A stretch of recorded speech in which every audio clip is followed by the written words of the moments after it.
Sheikh chilli की अय्यारियां part number 6। मच्छरों के काटने से शेख चिल्ली की आंख खुल गई। वो दोबारा सोने की कोशिश करने लगा तो करीब से ही एक आवाज सुनाई दी।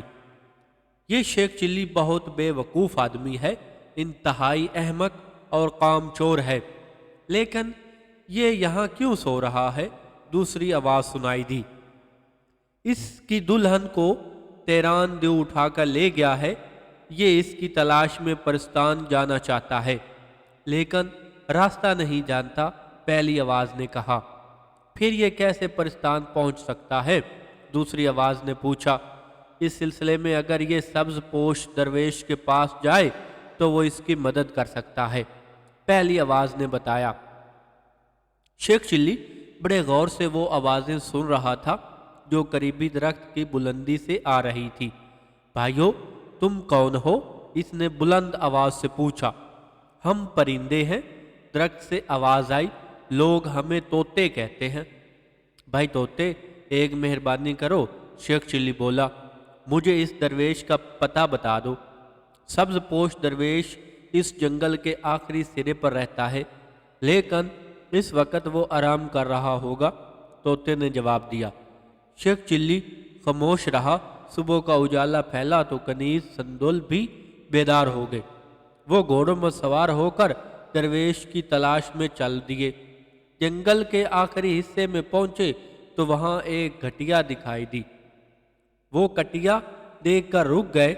शेख चिल्ली घोड़े से उतरा और कटिया में दाखिल हो गया।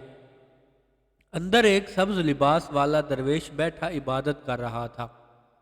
शेख चिल्ली ने इसे सलाम किया। कैसे आए हो शेख चिल्ली? दरवेश ने नरम लहजे से पूछा। बाबा जी, मेरी दुल्हन को परिस्तान का दीव उठाकर ले गया है, मैं परिस्तान का रास्ता नहीं जानता, शेख चिल्ली ने अर्ज किया। दरवेश ने अपने लिबास में से एक मंगा निकालकर शेख चिल्ली को दिया और बोला, ये मंगा सुलेमानी है, समंदर पर पहुंचकर समंदर में डाल देना। फिर क्या होगा बाबा जी? क्या समंदर मुझे परिस्तान पहुंचा देगा?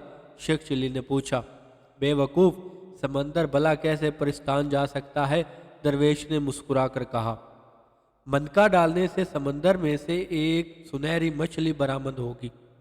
इसका पेट चाक करोगे तो इसमें से एक कागज पर परिस्तान पहुंचने का तरीका लिखा होगा। बस अब जाओ और मुझे खुदा को याद करने दो। शेख चिल्ली ने दरवेश का शुक्रिया अदा किया और कटिया से बाहर आकर घोड़े पर सवार हो गया। संदल और वो वहां से रवाना हुए। सारा सामान सफ़र करते हुए शाम से पहले वो समंदर के किनारे जा पहुंचे। घोड़े से उतरकर शेख चिल्ली ने मनका समंदर में डाल दिया और सुनहरी मछली के बाहर आने का इंतज़ार करने लगा। बैठे बैठे रात हो गई और इन दोनों को नींद आने आ लिया। सुबह बीदार हुए तो फिर इंतज़ार करना शुरू कर दिया। दोपहर के वक़्त सुनहरे रंग की एक मछली उछलकर पानी से बाहर रेत पर आकर गिरी। अरे कमबख्त मछली, इतनी देर लगा दी, शेख चिल्ली ने गुस्से से कहा और इसे पकड़कर खंजर निकालकर इसने मछली का पेट चाक किया तो इसमें से एक कागज़ निकला। इसने कागज़ निकाला और इस पर लिखे अल्फाज पढ़ने लगा। कागज़ पर लिखा था, यहाँ से शुमाल मगरब की तरफ एक दिन की मुसाफत के फासले पर खूबसूरत बाग है। इस बाग में रोज़ाना रात को परिस्तान की परियां सैर करने आती हैं। इनमें से एक का नाम ज़मर परी है और वो आसमानी रंग का लिबास पहनती है। वही तुम्हें परिस्तान ले जा सकती है। इससे अपना मकसद बयान करके मदद तलब करना। वो परी बहुत बदसूरत है, खबरदार इसे बदसूरत मत कहना, वरना खफा हो जाएगी और तुम्हारी इमदाद नहीं करेगी। ये पढ़कर शेख चिल्ली बहुत खुश हुआ और कनीज संदल के साथ शुमाल मगरब की तरफ रवाना हो गया। सारा दिन गुजर गया और वो घोड़े भगाते रहे। शाम के वक़्त वो एक खूबसूरत से बाग में जा पहुँचे। उन्होंने घोड़े एक तरफ बांधे और बैठकर परियों का इंतज़ार करने लगे। निसफ रात गुजरने के बाद परियों का एक गौल सा बाग में उतरा। इनमें से एक परी बहुत बदसूरत थी, लेकिन इसका लिबास दूसरी परियों से ज़्यादा खूबसूरत और कीमती था। لباس کا رنگ آسمانی تھا۔ شیخ چلی سمجھ گیا کہ وہی زمر پری ہے۔ پریاں باغ کی سیر کرنے لگی۔ دفتن دفتن ان کی نگاہیں شیخ چلی اور سندل پر پڑی۔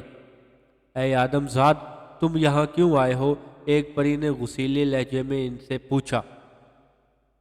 آم توڑنے تو نہیں آیا، شیخ چلی بولا۔ کیا تمہیں معلوم نہیں کہ زمر پری کا باغ ہے؟ دوسری پری نے غصے سے کہا۔ میں زمر سے ہی ملنے آیا ہوں، وہی جو بہت بدصورت ہے، شیخ چلی نے کہا۔ کیا بکتے ہو؟ پری چلائی۔ اب تمہاری خیر نہیں، زمر تمہیں فنا کر ڈالے گی۔ اس وقت زمر پری ان سے کچھ فاصلے پر تھی۔ پریوں نے اسے آواز دی، زمر یہ آدم زادہ تمہیں بدصورت کہہ رہا ہے۔ زمر نے سنا تو غصے میں بڑبڑاتی ہوئی ان کے قریب آئی اور شیخ چلی کو گھرتے ہوئے بولی، آدم زاد، مجھے بدصورت کہنے کی تمہیں جرأت کیسے ہوئی؟ میں نے تمہیں تو بدصورت نہیں کہا، شیخ چلی گھبرا کر بولا۔ قسم لے لو، میں نے تو تمہاری سہیلیوں سے یہ کہا تھا کہ وہ بدصورت ہے، جبکہ زمر پری حسین، جمیل اور چاند کا ٹکڑا ہے۔ دنیا میں کوئی اس کا ثانی نہیں، وہ بے مثال ہے۔ او کیا واقعی؟ زمر خوش ہو کر بولی۔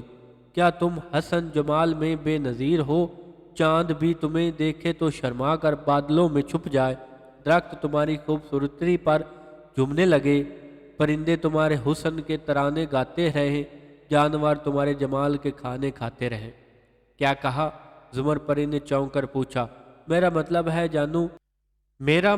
ہے جانو، تمام جانور تمہارے حسن سے شرما کر گھاس کھانے لگتے ہیں، انسان تمہیں دیکھ کر گھبرانے لگتے ہیں، کتے تمہیں دیکھ کر گھرانے لگتے ہیں۔ شیخ چلی نے بکلا کر کہا۔ تم بہت دلچسپ آدمی ہو، کیا نام ہے تمہارا؟ زمر پری نے مسکرا کر کہا۔ مجھے لوگ شیخ چلی کہتے ہیں، تم چاہے شیخ بلی کہہ لو، میں برا نہیں مانوں گا، اس نے بتایا۔ اچھا، یہاں کیا کرنے آئے ہو؟ زمر پری نے ہنس کر سوال کیا۔ تمہارے پرستان کا تیران دیو میری دلہن کو اٹھا کر لے گیا ہے، میں اس سے اپنی دلہن لینے پرستان جانا چاہتا ہوں، لیکن راستہ نہیں جانتا، میری مدد کرو۔ کسی اعظم زاد کی پرستان جانے کی اجازت نہیں ہے، شیخ چلی، زمر پری کہنے لگی، لیکن تم نے میری تعریف کر کے مجھے خوش کیا ہے، اس لیے میں تمہاری ضرور مدد کروں گی۔ وہ کیسے؟ کیا تم مجھے اپنے کندھے پر اٹھا کر لے جاؤ گی؟ شیخ چلی نے پوچھا۔ نہیں احمق آدمی، سفید دیو مجھ سے محبت کرتا ہے، ابھی وہ مجھ سے ملنے آئے گا، میں اسے تمہاری سفارش کروں گی۔ او، وہ تمہیں اٹھا کر پرستان لے جائے گا، لیکن وہ ہے آدم خور، اس لیے تم فی الحال کسی درخت کے پیچھے چھپ جاؤ، زمر پری نے کہا۔ جب میں تمہیں آواز دوں تب سامنے آنا، اگر تم نے پہلے ہی خود کو ظاہر کر دیا تو وہ تمہیں دیکھتے ہی کچا کھا جائے گا۔ اگر میں خود کو بعد میں ظاہر کر دوں تو کیا وہ مجھے پکا پکا کر کھائے گا؟ شیخ چلی نے خوف زدہ ہو کر پوچھا، اور اس کی بے وقوفی پر تمام پریاں بے ساختہ ہنسنے لگی۔